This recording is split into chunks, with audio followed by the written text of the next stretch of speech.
Allez, un faux départ, mais c'est tout de même bien parti. L'équipe du dimanche bien en place, c'est le rendez-vous du 7 Info, l'essentiel de l'actualité de la semaine et les analyses pour mieux comprendre les faits.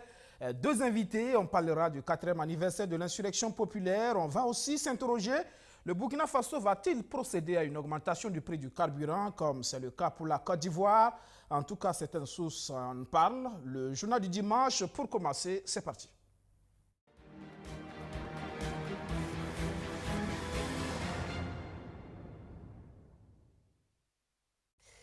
Et le sport et la victoire finale des étalons cyclistes au 13e tour du Faso. Dernière étape courue ce dimanche entre Zorgo et Ouagadougou avec un circuit de 6 tours à l'intérieur de la capitale. Mathias Zorgo conserve son maillot jaune.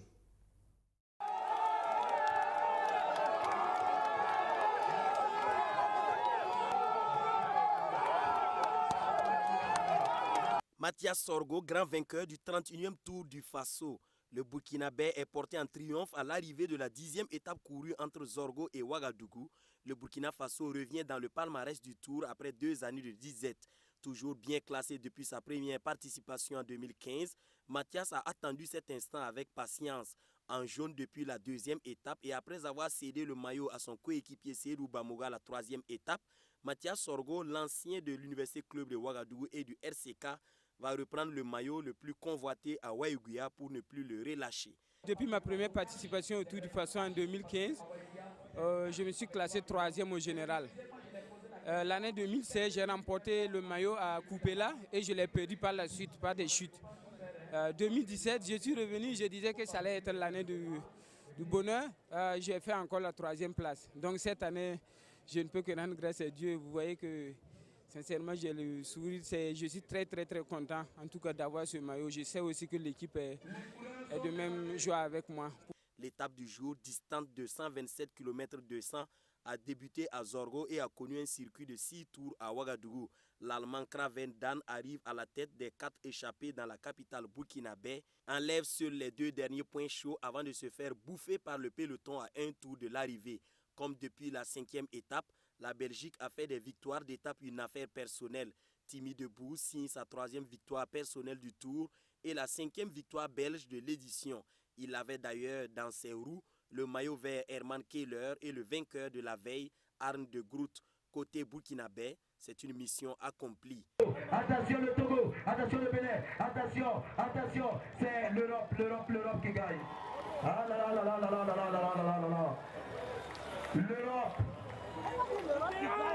Et le maillot jaune est déjà... La compétition est très relevée. Hein. Au regard de la vitesse moyenne, là où on a enregistré 46 km à l'heure, 43 km à l'heure, je peux dire quand même que la compétition est très haute. Elle est très haute. Ici, ce qui a joué, c'est au niveau des tactiques, parce que c'est des secondes. Donc, pour gérer les secondes, il faut une tactique, il faut un travail collectif. Donc je crois qu'à ce niveau-là, la compétition a été haute. Ce n'est pas parce que l'Érythrée ou le Maroc n'étaient pas là, même si la salaire était très haut. Yasne Manangre Sawadogo est un président de la Fédération burkinabé de cyclisme et du comité d'organisation heureux au finish. Le voilà en jaune après seulement 2 années de gestion. Cette réussite est bien sûr accompagnée du résultat de nos étalons parce que ces étalons se sont très bien préparés à Bobo Dioulasso et ils ont participé à des compétitions internationales, à des compétitions nationales, ce qui leur a permis d'être en forme pour aborder la 31e édition du Tour du Faso. Et ils ont bien sûr respecté les consignes, ils ont bien sûr, dans un esprit de discipline et d'équipe, en tout cas, fait la volonté en tout cas de leur encadreur sportif et les résultats sont là ce matin. Donc, sur 76 coureurs au départ, on enregistre 54 à l'arrivée finale, ce qui fait 22 abandons. Mathias Zorgo termine premier de ce tour avec 13 secondes d'avance sur le Hollandais Hans Krafschor. Il a parcouru les 1171 km 300 en une vitesse moyenne de 41,266 km/h. Herman Keller de l'Allemagne est maillot vert et Seydou Bamogo maillot rose des sprints intermédiaires. Le Burkina Faso se taille donc 2 des 3 meilleurs maillots du Tour du Faso 2018. La fin du 31e Tour du Faso, la fin également du 15e Salon international de l'artisanat de Ouagadougou-Siao. Les meilleurs artisans ont été récompensés. On retiendra aussi que le pavillon de la créativité va porter désormais le nom du leader de la révolution burkinabé, Thomas Sankara. À l'ouverture de la 15e édition du Salon international de l'artisanat de Ouagadougou, c'était encore une doléance du parrain Alassane Balassa Kandé. À la clôture, c'est chose faite. Le pavillon de la créativité portera désormais le nom de Thomas Sankara. Une manière d'honorer la mémoire de celui-là même qui est à l'origine de la création de cette biennale de l'artisanat. Je peux dire qu'au nom de l'Assemblée nationale, au nom du peuple burkinabé, en tout cas, nous sommes reconnaissants au ministre, nous sommes reconnaissants au président du conseil d'administration du CIAO et du DG du CIAO. Nous ne cessons de le répéter, il faut faire confiance à la jeunesse. Je ne dis pas que les anciens responsables de l'artisanat ou du CIAO ont démérité, mais je dis que cette édition, en tout cas, a rempli en tout cas ses promesses à partir du moment où nous pouvons dire ce soir que cette édition a été une réussite. Ça nous donne beaucoup de courage afin d'accompagner en tout cas le CIAO jusque... Définitivement. Ah, le ministre a dit définitivement. Le CIAO referme ses portes et c'est l'heure du bilan pour les organisateurs. Un bilan jugé très positif et satisfaisant. En termes d'atteinte des objectifs que nous sommes fixés, à ce niveau-là, oui, nous pensons qu'ils ont été atteints. D'autant plus qu'au départ, nous avons prévu offrir 550 stands aux participants. Les inscriptions ont dépassé ce nombre. Nous sommes retrouvés autour donc, de 710 demandes et nous les avons satisfaits totalement. Pour 550 stands, nous avons imaginé accueillir à peu près 3500 participants avec 710 stands. Nous sommes aujourd'hui autour donc, de 3800. Nous avons reçu une grande participation donc, des pays et nous avons été particulièrement accompagnés et gâtés cette année au niveau du CIAO par une forte présence de la presse nationale et internationale. Environ 500 et quelques journalistes ont pris part en tout cas à cette activité-là en termes de couverture. La clôture du CIAO est également le moment des récompenses des artisans qui se sont démarqués de par leur ingéniosité. Plusieurs prix sont donc décernés, comme celui de la créativité qui revient à Kondombo Sidonie. Il y a aussi le prix des stands pays et le grand prix du président du Faso qui sont remportés par la Côte d'Ivoire. Qu'est-ce qui a fait que la Côte d'Ivoire a gagné le premier prix? La qualité de la décoration, l'agencement, la scénographie et la qualité des produits artisanaux bien présentés et surtout l'accueil était sur le stand. Rendez-vous est pris pour la 16e édition prévue pour se tenir du 29 octobre au 8 novembre 2020. Autre clap de fin, c'est celui des récréatrales, certainement l'un des plus grands rendez-vous de théâtre en Afrique, au quartier Gounguin de Ouagadougou, du beau monde tous les soirs. Pendant la plateforme festival, la fête fut belle, le courage a été tressé dans un univers de fous et de génie.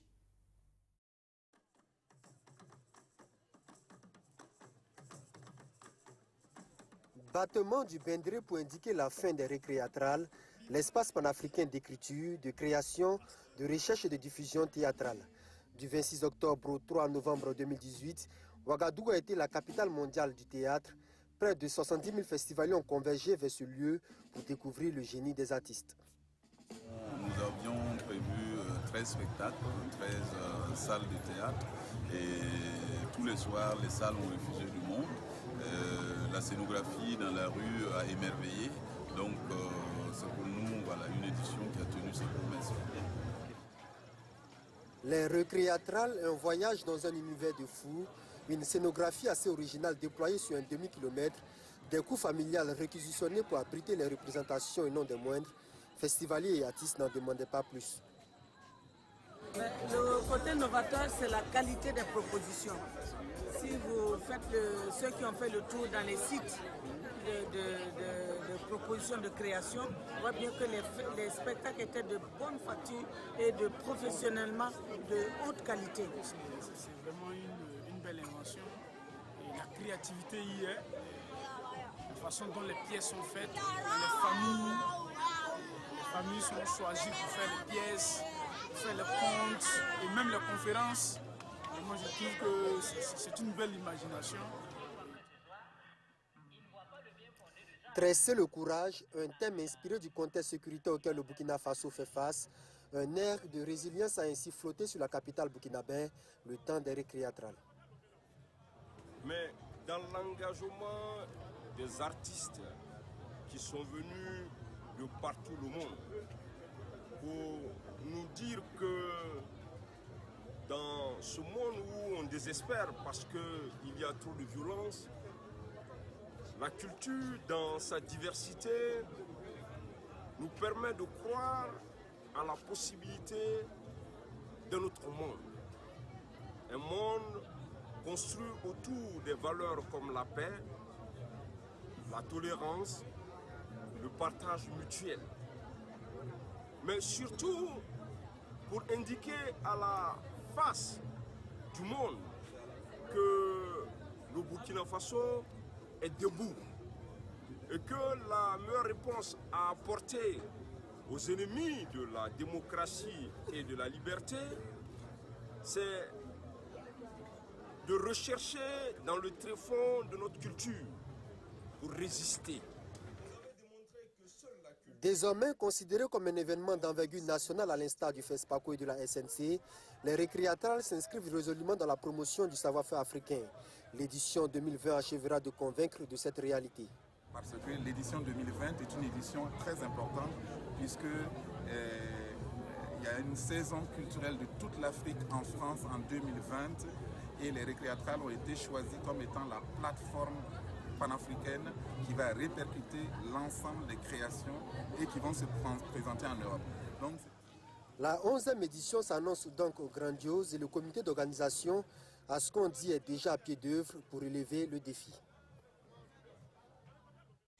Retour sur Actu, restez avec nous. Tout de suite, nous parlons économie, notamment de PPP, de partenariat public-privé et de cette rumeur, persistance d'augmentation du prix du carburant au Burkina Faso. C'est parti pour Retour sur Actu.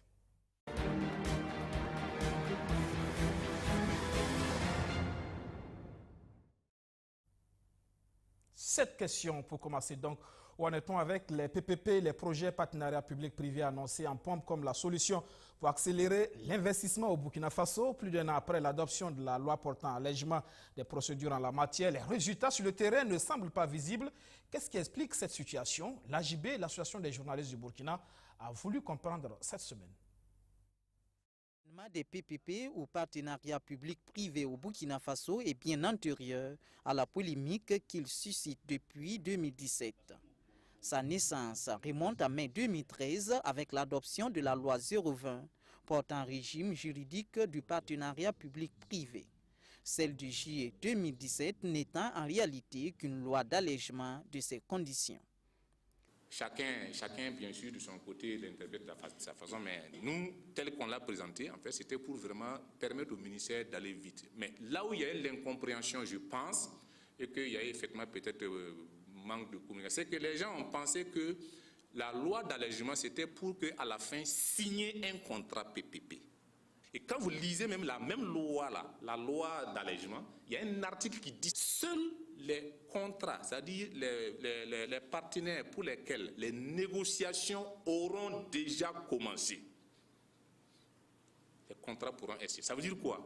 Qu'on était conscient dans la loi que le processus d'analyse, d'approbation, de négociation, de signature ne pouvait pas se faire en 6 mois. Mais quand même, si on engageait le processus et qu'au bout des 6 mois, il y a par exemple des projets pour lesquels les négociations ont commencé, vous avez les PV de négociation qui ont commencé, vous pouvez continuer avec ces derniers-là, mais les autres retombent dans la loi normale.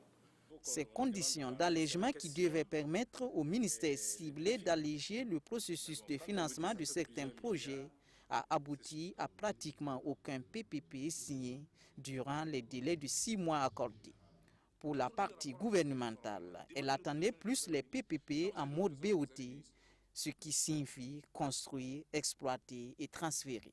Vous venez avec votre financement, vous concevez, vous construisez, vous exploitez et vous vous remboursez sur la base justement de cette exploitation et après vous transférez. C'est ce que nous voulons. Alors, un partenaire qui vient avec une proposition de financement dit voilà, moi je suis prêt à financer, mais je n'exploite pas. Donc du coup, il y a un élément qui ne satisfait pas. De deux, je finance, mais en vous mettant en contact avec ma banque. Ça, c'est une deuxième condition que nous ne pouvons pas accepter. Mais les PPP, pour quelle qualité des infrastructures, s'inquiète souvent une partie de l'opinion publique. Un partenaire privé, il signe un contrat avec vous et qu'il sait que c'est l'infrastructure qu'il est en train de réaliser, qu'il doit utiliser, exploiter pour faire face bien sûr à ces différentes traites, nécessairement il va y mettre du sien pour que dans la phase d'exécution des travaux, ça soit effectivement bien exécuté. Entre autres avantages cités, on note le partage de risques, l'introduction des innovations et des technologies du secteur privé dans le public, et surtout que les PPP permettent au gouvernement de dégager des moyens financiers à un moment où les sources de financement classiques se font rares. Mais les PPP ne restent cependant qu'une forme d'endettement de l'avis de certains. En réalité, il y a une forme d'endettement. Parce que ça n'apparaît pas dans le budget. Ça n'apparaît pas dans le budget immédiat, dans le budget courant. Puisqu'en réalité, ce que vous payez que la partie facturée par l'entreprise. Et donc, ce n'est que cette partie qui apparaît, mais ce n'est pas toute la masse de la dette qui apparaît dans votre budget. Donc, ça fait qu'on a l'impression qu'il n'y a pas de dette. Et malheureusement, à long terme, ça peut avoir un impact très sérieux. L'impact des allègements des procédures dans les marchés publics sur les investissements, opportunités et avantages.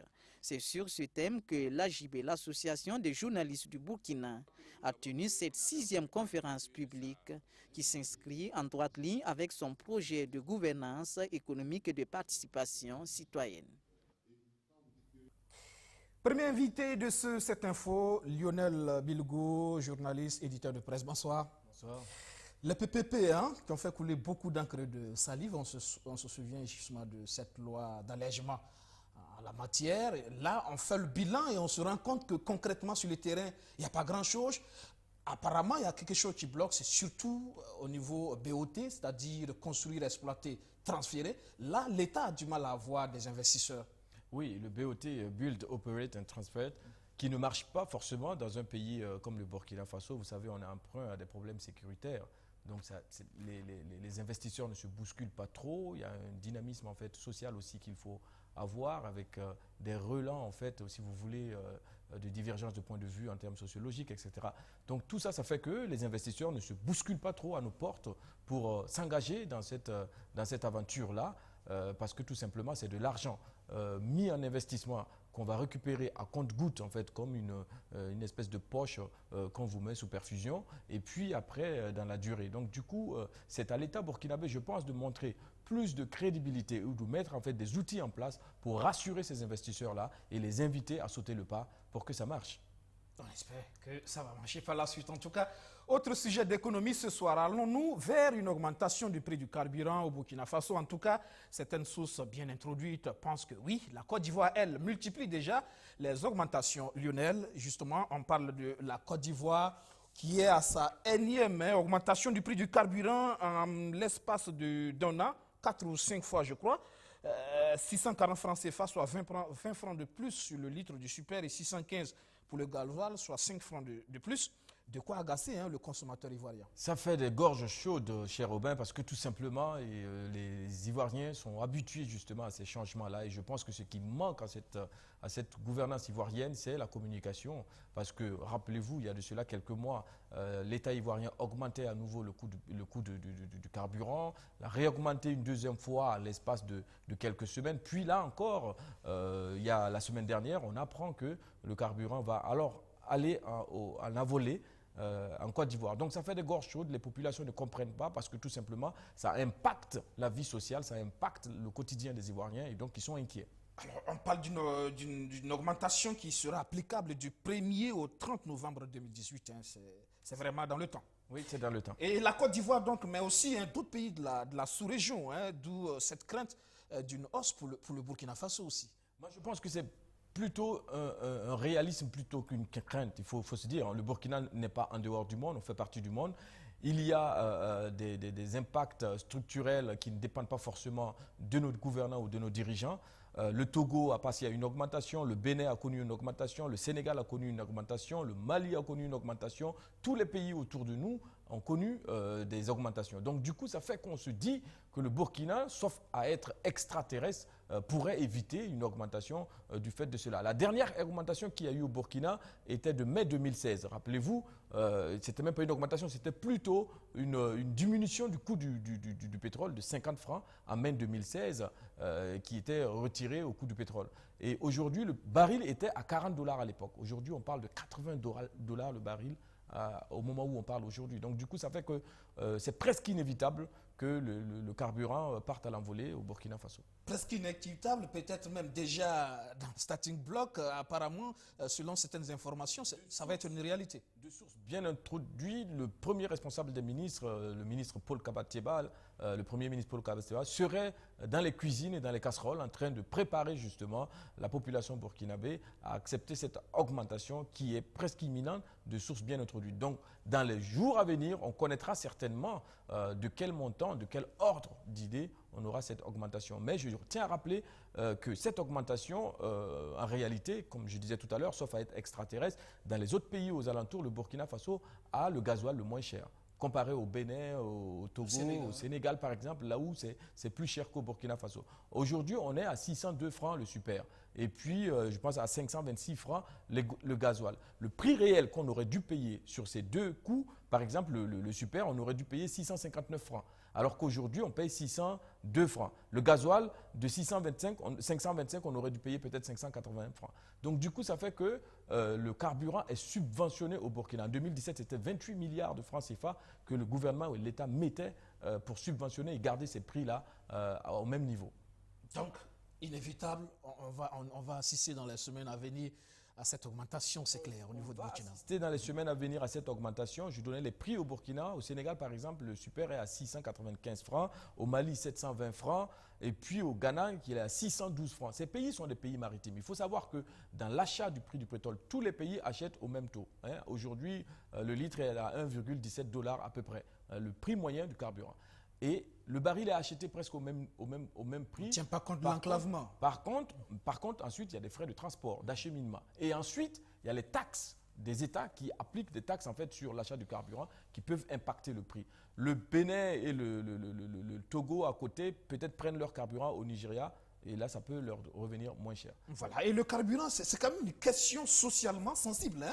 Récemment, on a vu avec la grève des chauffeurs ce que ça a occasionné. Oui, c'est une question socialement sensible parce que tout simplement, son impact et sa répercussion sur la vie sociale individuelle ou collective est énorme. Quand on augmente le prix du carburant, la ménagère ressent parce que dans ses frais de transport, dans son budget de transport, ça va augmenter. La Société nationale d'électricité qui fonctionne aussi avec de l'hydrocarbure va ressentir un coût pour nourrir justement sa centrale en termes de fonctionnement et peut-être pourrait répercuter ce coût sur le coût acheté par les consommateurs. Et puis ensuite, vous avez plein d'usines qui fonctionnent justement avec du carburant qui pourraient aussi revaloriser le prix unitaire de leurs produits pour pouvoir tenir justement cette charge-là. Donc, si vous voulez, l'or noir est un produit hautement inflammable, pas seulement dans le réel, mais aussi hautement inflammable socialement parlant, parce que toucher au prix de l'or noir revient justement à toucher au budget individuel et collectif de l'ensemble des Burkinabés. Ça, c'est clair. Il y a des répercussions. C'est d'ailleurs le débat qui se pose actuellement du côté de la Côte d'Ivoire avec les consommateurs qui ne sont pas d'accord avec cette énième augmentation. Alors, si le Burkina franchit le pas, comme vous le dites justement, alors il faut dire que Paul Kabatieba, le chef de gouvernement, sera dans une situation quand même inconfortable face aux partenaires sociaux. Je pense que Paul Kabatieba est déjà, à l'heure actuelle, certainement dans des questionnements. Il travaille certainement à maintenir ou à garder, en tout cas, un prix acceptable si toutefois l'augmentation était confirmée. Mais je crois également qu'avec ses équipes, il travaille à rendre une communication fluide. Vous savez, cher Robin, je pense que les populations sont assez matures, capables de comprendre qu'à un moment donné, il faut se serrer la ceinture. Ce qui frustre et ce qui est presque inacceptable, c'est le manque de communication, d'argumentation et de justification de l'action gouvernementale. Et je crois, si je me fie à ces sources, que Paul Kabatieba travaille justement à ce qu'une communication, ou en tout cas à ce qu'une information digne de ce nom, soit apportée aux populations pour justifier justement cette augmentation-là. Justifier cette augmentation qui semble, vous le dites, en tout cas inévitable au regard du contexte sous-régional et mondial d'ailleurs. Le coût du baril, vous l'avez dit, entre 70 et 80 dollars aujourd'hui. Alors, c'est toujours cela, hein, la question de l'annexion du prix à la pompe au prix au niveau mondial. C'est toujours toute la problématique qui est posée à nos États et qui fait que c'est difficile de contrôler. Oui, il faut savoir, le Burkina n'est pas producteur d'hydrocarbures, premièrement. Et ensuite, les coûts se décident en fait dans un niveau du plus tangible au plus intangible, parce qu'il y a plein d'acteurs ou plein de facteurs qui rentrent justement dans le choix des coûts. Et donc, ça peut se décider à 10 000, à 20 000 km du Burkina, mais impacter également le Burkina Faso. Je vous disais tout à l'heure, depuis mai, on assiste à un prix du carburant, l'essence par exemple, à 602 francs. Le baril était à 40 dollars. Aujourd'hui, on parle d'un baril qui touche les 80 dollars. Et le Burkina Faso, comme s'il n'était pas dans le monde, continue à maintenir ces prix-là. Je ne sais vraiment pas quelle est l'équation qui permet de rester aussi sur ces coûts-là. Mais socialement, je pense que c'est une explication qu'il faut donner aux populations. Il faut convaincre, il faut justifier et argumenter le choix courageux que Paul Kabateba risque de faire dans les heures à venir ou dans les jours à venir. Une décision d'augmentation donc du coût de carburant dans les jours à venir. On attendra de voir. On verra aussi quelle sera la communication développée en face. Est-ce que les partenaires sociaux vont comprendre, les politiques, etc. On attendra donc de voir, Lionel. Oui, ça pourrait même toucher aussi le butane, hein, il faut dire. Le butane burkinabé est à 5 000 francs. Au Togo, par exemple, ils sont à 6 500. Au Bénin, 7 500. Au Ghana, ils sont à 8 590. Donc, vous voyez, on garde encore des coûts faibles par rapport aux autres pays autour de nous. Donc, on espère que Paul Kabateba attache bien sa ceinture et que le social aussi reste à l'écoute pour voir quelle communication va être faite à l'endroit des populations. Mais je pense que les Burkinabés sont très intelligents, ils sont à même de comprendre si toutefois ils sont bien informés. On attendra donc de voir. L'information donc c'est qu'on pourra assister dans les jours à venir à une augmentation donc, du coût du carburant au Burkina Faso, la Côte d'Ivoire qui est à sa 1e augmentation à partir du 1er novembre prochain. Merci Lionel. Merci Aubin. La suite de cette info, le 4e anniversaire de l'insurrection populaire d'octobre 2014 au Burkina Faso commémoré en rang dispersé. On en parle tout à l'heure, mais avant, voyons ce nouveau visage de l'école primaire de Bouro. Il a complètement changé grâce à l'action de l'association COM et de ses partenaires. Jusque-là, c'était ces bâtiments en banco qui accueillaient les élèves de CP1, CP2 et CE1 de l'école primaire de Bouro dans le Yatenga.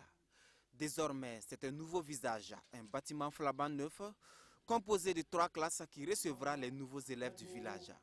D'une valeur de plus de 47 millions de francs CFA, ce projet a été réalisé par l'ambassade du Japon à travers l'association COM. Objectif, rendre normal l'établissement. Ce cri de cœur que j'ai lancé auprès de l'ambassade du Japon il y a quelques années de cela, et nous voilà aujourd'hui pour l'inauguration de ce joyau.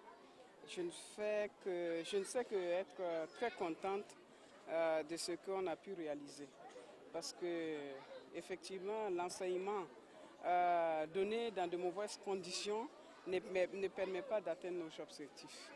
Donc je suis bien contente. C'est avec satisfaction que nous constatons aujourd'hui que les salles de classe de Fortune sont devenues un souvenir lointain des populations de Bouro qui pourront donner un meilleur cadre d'éducation à leurs enfants. Chers élèves de l'école de Bouro, ce bâtiment est désormais à vous. Vous devez venir nombreux à cette école et à vous donner à cœur joie aux activités de l'école. Selon le maire de Oula, commune dont relève le village de Bouro, ce nouveau joyau vient à point nommé. Vraiment, c'est une joie immense pour avoir été bénéficiaire d'une infrastructure de cette taille. En effet, notre commune, en début 2018, comptait 75 classes sous paillotes. Aujourd'hui, avec l'intervention de l'État et de ses partenaires, nous avons pu réduire ces classes sous paillotes à 60. Il reste encore beaucoup. Donc nous demandons l'accompagnement toujours de l'État et de ses partenaires et que vivement ces classes-là puissent être résorbées, puissent être résorbées au grand bonheur de la population et de l'éducation en particulier. En plus des salles de classe, ce sont une cuisine, un réfectoire et un fourrage qui ont été également réalisés au profit de l'école primaire de Bouro. Selon Stanislas Guaro, ministre en charge de l'Éducation nationale, la réalisation de ces infrastructures scolaires dont il a procédé à l'inauguration cadre parfaitement avec les objectifs de son ministère. À travers ce que nous venons d'inaugurer aujourd'hui, cela fait 1410 salles de classe que le Japon donc, a réalisées dans notre pays pour nous aider à pouvoir développer un système éducatif de qualité. En tout cas, merci au Japon pour cette collaboration entre le Japon et le Burkina. Merci à l'association COM à travers donc, sa coordinatrice qui se bat vraiment pour faire de l'éducation une réalité donc, dans cette zone. C'est en 1999 que l'association COM a été créée. Aujourd'hui, elle compte environ 6000 membres, dont 98% de femmes vivant en milieu rural. Insurrection populaire en 4, un anniversaire sur fond de division. Les insurgés d'hier ne parlent plus le même langage. Le président du Faso était au monument aux héros nationaux pour un dépôt de gerbes de fleurs cette semaine. Une minute de silence au rythme de la fanfare. La marche majestueuse des personnalités de l'État, des amis du Burkina, des blessés et des familles des victimes de l'insurrection, avec à leur tête le chef de l'État. En 2015, Michel Kafando a répété le même geste. Depuis lors, la commémoration des événements des 30 et 31 octobre 2014 n'a pas varié, avec Roch-Marc Christian Kaboré. Tout comme l'acte qui n'évolue guère, son symbolisme aussi, il reste toujours fort. Parce que c'est des dates qui ont signé la fin du régime dictatorial du président Compaoré. Personne ne peut, dire que l'insurrection est de son fait. C'est l'ensemble des composants de notre peuple qui se sont mis debout et qui ont fait ce travail. Évidemment, comme vous savez, il y a eu beaucoup de victimes, que ce soit au moment de l'insurrection, que ce soit au moment du coup d'État félon de 2015. Il était tout à fait normal que nous choisissions une date pour commémorer. 4 ans après l'insurrection, le président du Faso ne regrette absolument rien. Si des voix s'élèvent pour décrier sa gestion, pour estimer que la révolution a été trahie, Roch-Marc Christian Kaboré lui affiche sa sérénité et sa fierté. Nous avons fait les efforts que nous devons faire, que ce soit vis-à-vis des travailleurs, que ce soit vis-à-vis du peuple burkinabé, en termes, je dirais, de la santé. Vous voyez bien ce que nous avons déjà fait, qui consiste donc à la santé maternelle et infantile, parce que nous considérons que la gratuité des soins est une priorité pour nos populations. En ce qui concerne les femmes enceintes, en ce qui concerne les enfants de moins de 5 ans. Nous avons également fait des efforts pour que l'inflation reste à un niveau qui soit acceptable. Parce que, quoi qu'on dise, on crie évidemment, il y a la cherté de la vie. Nous avons amélioré les conditions de vie et vous en êtes témoins, des travailleurs. Plus de 120 milliards qui sont mis dans cette affaire. 120 milliards qui auraient pu servir, si nous étions tous conscients des efforts que nous devions faire, à construire des écoles, des hôpitaux, à faire des routes et à améliorer les conditions des populations. Une commémoration sur fond de tension et de division entre les structures de victimes et l'État. Elles estiment que le gouvernement est nonchalant dans le traitement des dossiers de prise en charge des victimes. Sanitaire, oui. Sur le plan sanitaire, il y a des efforts qui ont été faits par le gouvernement pour quand même les soins de certaines personnes. Mais sur le plan social, là, ça reste à désirer. Donc, on pensait qu'après l'insurrection, là, et la justice même aussi allait faire aussi son insurrection avec les dossiers qui sont dans l'air main là-bas. Mais jusqu'à présent, bon, rien n'est fait jusqu'à présent. Bon, les 300 millions que le président de la commission de la CEDEAO, Marcel de Souza, est venu ici pour donner le chèque là ici, et nous tous on a vu ça à la télé.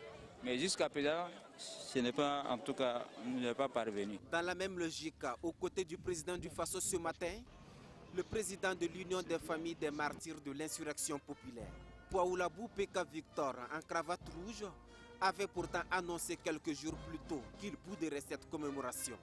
Il explique ce revirement de situation par de nouveaux engagements pris par le chef de l'État le 29 octobre dernier, sans toutefois les égrener. Le MBDHP, le mouvement burkinabé de droits de l'homme et des peuples et plusieurs autres organisations de la société civile ont choisi la voie de la rue. Une marche meeting pour marquer cet anniversaire. Les 30 et 31 octobre 2014, ces acteurs de la ville de Ouagadougou connaissaient presque la même ambiance. Le peuple était sorti pour barrer la route à la modification de l'article 37. Et ainsi s'accomplissait l'insurrection populaire avec le départ de l'ancien président Blaise Compaoré. 4 ans après, une partie de ce peuple insurgé revient sur ses pas pour exprimer sa déception de la gouvernance de l'après-insurrection. Ils sont plus d'une vingtaine de regroupements de syndicats et d'organisations de la société civile à réclamer ce 31 octobre 2018 le droit au logement, la justice pour les victimes de l'insurrection et la sécurité pour les Burkinabés. Aujourd'hui, les acquis de l'insurrection sont gravement mis en cause. Vous avez vu les tracasseries au niveau du monde syndical, les interdictions pour grève. On ne peut pas comprendre qu'après une insurrection, ceux-là qui se sont insurgés disent non à un certain nombre de choses, on refuse qu'ils fassent entendre leur voix parce que ça ne va pas. Nous ne pouvons pas accepter que des gens nous ramènent en arrière. Pour ces organisations de masse, le pouvoir tente de les écarter de la lutte qui a abouti à l'insurrection et elles refusent à tout prix cette mise à l'écart. En fait, de petits imposteurs, ouvriers de la 25e heure, qui aujourd'hui veulent nous donner des leçons de démocratie et de patriotisme. Ils oublient de dire que l'insurrection populaire d'octobre 2014 est l'aboutissement de décennies de lutte du peuple burkinabé, conduite et menée par des organisations combatives de la société civile que nous représentons aujourd'hui. Et pendant que nous luttions, eux étaient de l'autre côté, aux côtés de Blaise Compaoré, collés serrés, zélés. Nous n'avons pas de leçons à recevoir de ces drôles d'insurgés. Qu'ils aillent se faire voir ailleurs. Nous sommes debout et nous resterons debout jusqu'à la victoire finale. Pour la poursuite de la lutte, les organisations initiatrices de cette marche réitèrent leur plateforme d'action minimale de 2017 qui s'articule autour de la prise en charge totale des blessés de l'insurrection et l'indemnisation des familles de victimes, le jugement des dossiers de crimes de sang et économiques, le rapatriement des fonds détournés par les dignitaires de l'ancien régime. Un an après son adoption, les manifestants du jour notent la tenue du procès du putsch manqué de septembre 2015 comme le seul point de satisfaction de cette plateforme d'action. Deuxième invité de cette info, l'analyse politique Siaka Koulibaly. Bonsoir. Bonsoir. Insurrection populaire en 4 donc. Les uns parlent d'acquis, les autres sont déçus.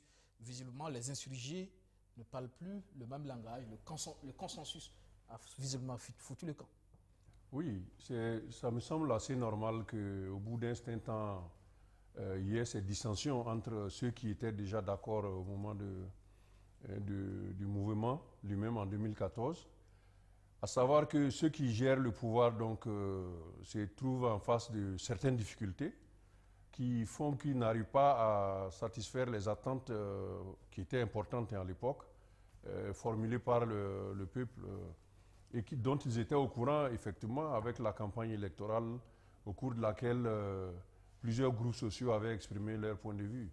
Mais il faut aussi voir aussi l'aspect politique, à savoir que la conception que les uns et les autres avaient de ce mouvement social et politique était qu'il y ait un changement de fond dans la société burkinabé, aussi bien dans l'alternance à la tête de l'État avec le changement du président Compaoré, que dans les institutions qui sont chargées d'animer le pays. C'est à ce niveau peut-être que je crois qu'il y a pas mal de latence, à savoir que les changements ne se font pas avoir assez rapidement, si bien que de part et d'autre, il y a beaucoup d'insatisfaction. On a vu la CCVC, donc, qui est chargée de la vie chère, estimer que sa plateforme n'avait pas beaucoup bougé, du point de vue donc, des efforts faits par le gouvernement. On a vu également que l'opposition politique n'a pas suivi la commémoration classique qui se faisait les autres années, si bien qu'on commence à sentir effectivement que tout le monde n'est pas sur les mêmes longueurs d'onde en ce qui concerne le bilan de l'insurrection de 2014.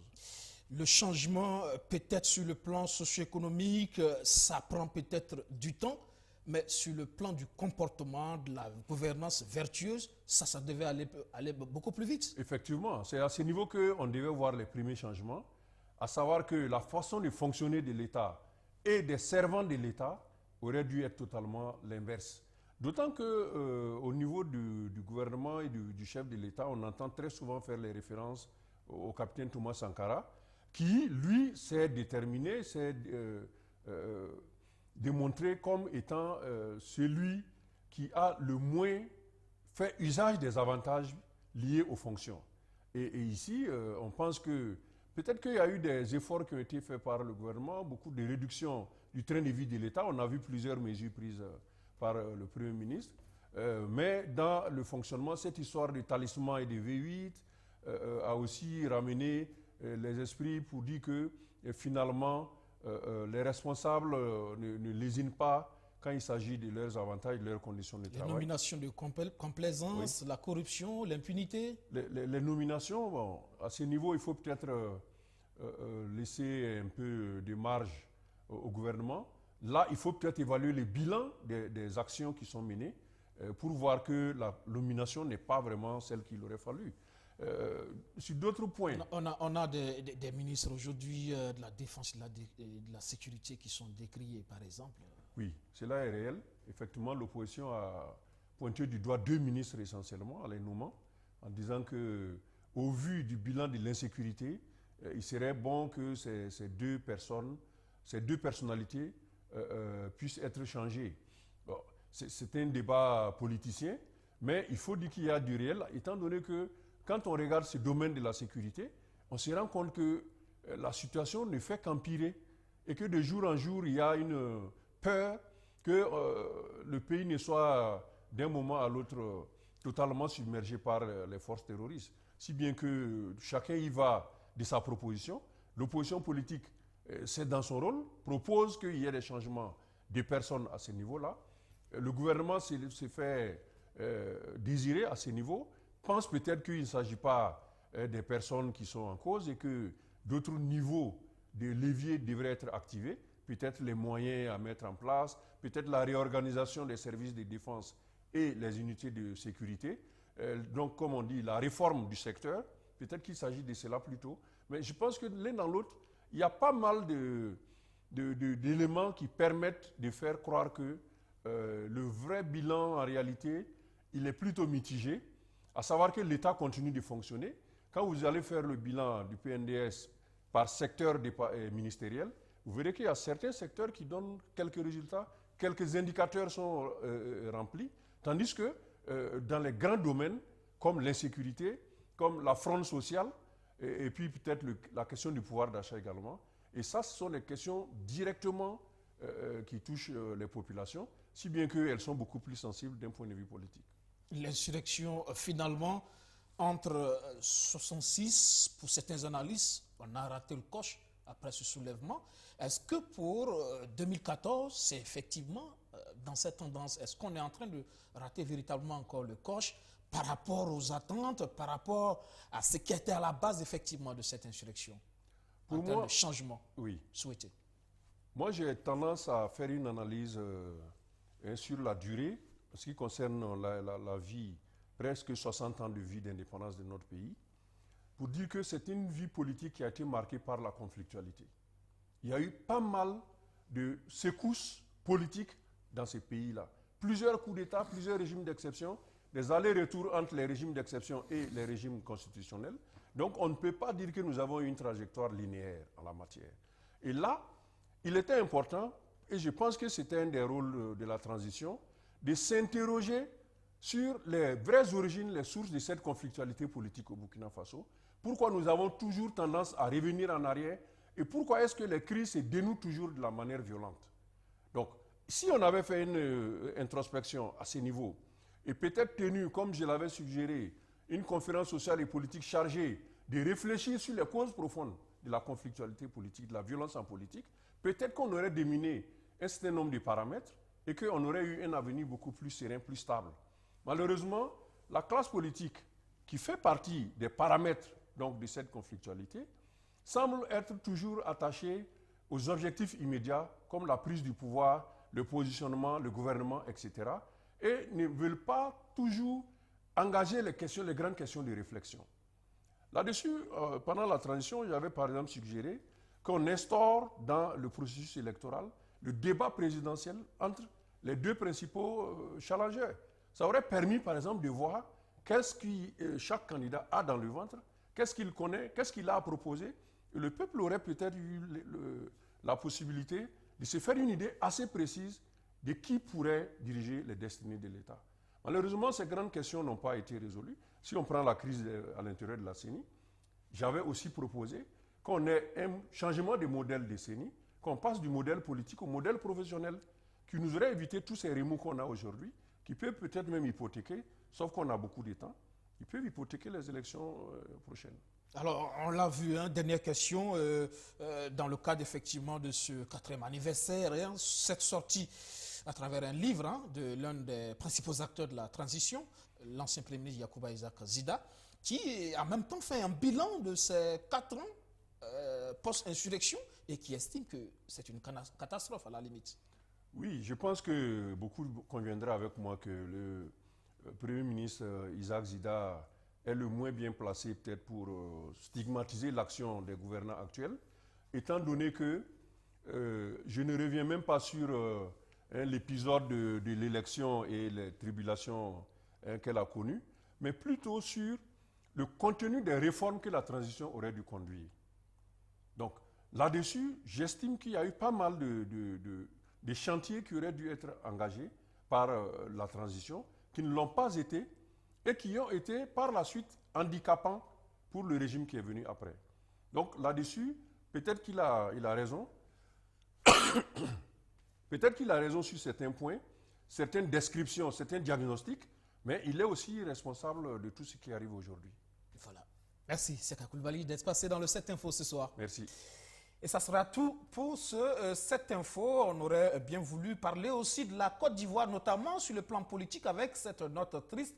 La mort de celui que l'on surnomme le gardien du temple au sein de l'aile dure du Front populaire ivoirien, Abdraman Sangaré, qui est décédé donc hier samedi à l'âge de 72 ans. Il souffrait d'un cancer. Il était hospitalisé depuis plusieurs semaines dans un hôpital d'Abidjan, Seka Coulibaly. C'est un coup dur pour l'aile dure du FPI. Effectivement, c'est la disparition d'une très grande figure de la vie politique côte ivoirienne, dans la mesure où Abdraman Sangaré était l'un des plus proches compagnons de Gbagbo Laurent, avec qui il a mené toutes les luttes syndicales jusqu'à l'accession au pouvoir, et puis par la suite la crise post-électorale de 2011, à laquelle ils ont perdu le pouvoir. Et après, avec l'incarcération de Gbagbo Laurent et de son épouse, c'est Abdraman Sangaré qui tenait la maison, comme on dit, et qui résistait quelque peu aux sirènes de ceux qui voulaient rejoindre donc, le gouvernement en place. Et Abdraman Sangaré, il faut lui rendre hommage, a été un grand homme politique ivoirien.